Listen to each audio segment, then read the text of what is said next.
Je remercie le président Emmanuel Macron pour son soutien. La France a montré encore une fois la grandeur de son rôle dans le monde et la région.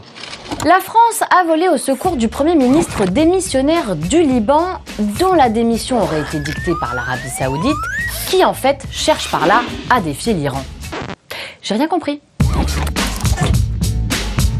Tout commence le 4 novembre dernier, lorsque le Premier ministre libanais annonce, à la surprise générale, sa démission et accuse l'Iran d'ingérence dans son pays.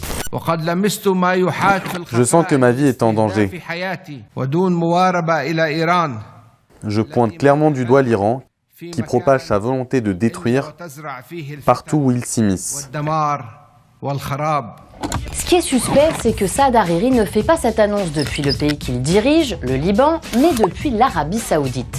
C'est un peu comme si Édouard Philippe nous annonçait sa démission depuis Berlin. Bizarre. Comme en plus l'Arabie Saoudite est depuis quelques semaines le théâtre d'une purge politique sans précédent, certains soupçonnent le pouvoir saoudien d'avoir forcé Hariri à démissionner contre son gré. Là vous vous dites, ok, mais pourquoi l'Arabie Saoudite ferait-elle ça ? Eh bien peut-être parce qu'au Liban, Saad Hariri dirige depuis un an un gouvernement de coalition. Coalition, c'est quand des gens qui ne sont à peu près d'accord sur rien doivent gouverner ensemble.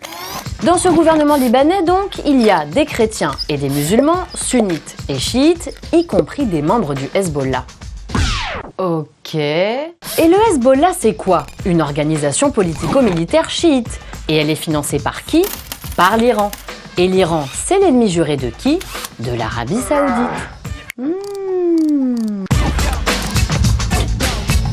Dans cette affaire, vous l'avez compris, le Liban n'est qu'une victime collatérale des rivalités qui existent entre d'un côté l'Arabie Saoudite, chef de file des sunnites, et de l'autre l'Iran, chef de file du monde chiite. Ces deux-là se disputent le statut de puissance dominante au Proche et Moyen-Orient depuis près de 40 ans. La nouveauté, c'est que l'Iran menace de prendre l'avantage. Parce que finalement, si on fait le point, au Liban, nous l'avons dit, le Hezbollah parrainé par l'Iran est devenu très puissant.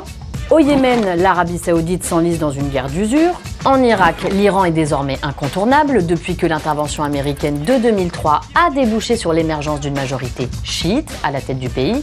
Et idem en Syrie depuis que Bachar al-Assad a repris la main grâce notamment au soutien militaire de l'Iran.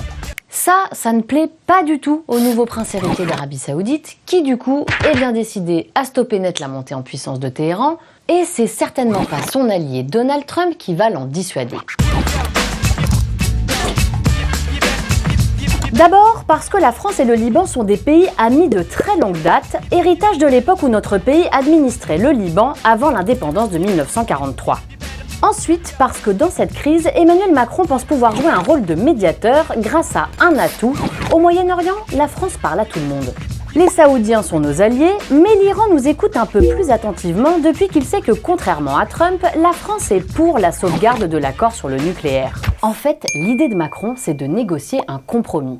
Obtenir des Iraniens qu'ils acceptent un encadrement de leur programme balistique en échange du sauvetage de l'accord sur le nucléaire. Notre programme balistique ne regarde pas M. Macron. Pourquoi se permet-il alors de s'en mêler?